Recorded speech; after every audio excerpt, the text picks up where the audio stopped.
Hello everyone, good morning. मैं आशीष बोल रहा हूँ पिक राइट से और लेके आया हूँ आज के लिए आपका मार्केट अपडेट। आज के दिन निफ्टी नेगेटिव ओपन होने का इंडिकेशन दे रहा है। एसजीएक्स निफ्टी नेगेटिव ट्रेड कर रहा है करीब करीब 200 पॉइंट।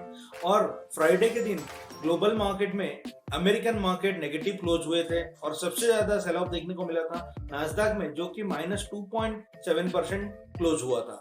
ये हैवी बिक वाली यूएस इन्फ्लेशन डेटा के बाद रसिया और यूक्रेन का जो वार की प्रोबेबिलिटी है उसमें ज्यादा चांसेस दिखने की वजह से दिख रहा है और शायद आगे के लिए मार्केट थोड़ा ज्यादा ही वोलेटाइल ट्रेड करे।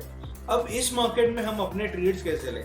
आज के लिए मैं ये कहूंगा, अगर मार्केट गैप डाउन खुलता है 200 पॉइंट तो इमीडिएटली आप शॉर्टिंग ना करें और 17,100 के पॉइंट को के लिए इंतजार करें। अगर मार्केट 17,100 के नीचे जाता है तभी आप फर्दर शॉर्टिंग कर सकते हैं। उससे पहले मार्केट को आप होल्ड करें या फिर पॉजिटिव साइड के लिए ही ट्रेड करें।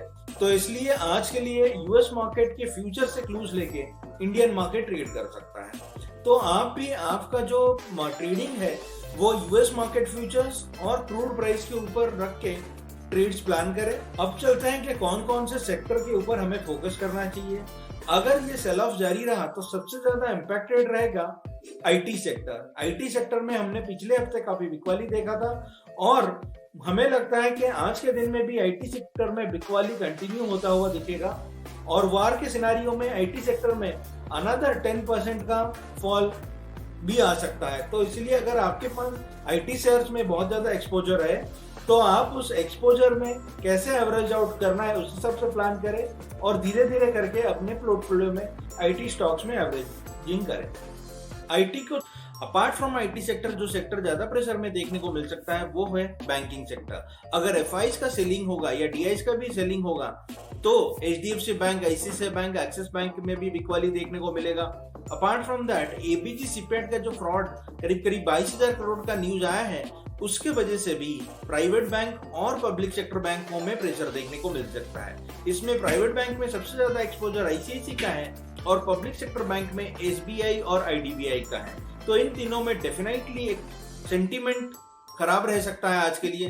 तो बैंकिंग सेक्टर आज के लिए प्रेशर में रहेगा। कल के दिन गवर्नमेंट ने सेबी में अपनी आईपीओ एलआईसी की फाइलिंग की है और उससे सारे के सारे डॉक्यूमेंट्स पढ़ने के बाद ऐसा लगता है कि शायद आगे इंश्योरेंस सेक्टर में तेजी आ सकता है। पिछले एक हफ्ते से हम बोल रहे हैं कि आप इंश्योरेंस सेक्टर में एवरेजिंग करें, तो हमारा स्टैंड वही है कि अभी जो भी सिनेरियो है वहां से आप इंश्योरेंस सेक्टर में इन्वेस्टमेंट कर सकते हैं और यहाँ से अगर कोई फॉल होता है तो इंश्योरेंस सेक्टर में उसको परचेज करके चले। अगले 1 से 1.5 महीने में शायद सबसे बेहतर परफॉर्मिंग सेक्टर होके इंश्योरेंस सेक्टर निकल के आ सकता है। Thank you for watching. Please subscribe to our channel.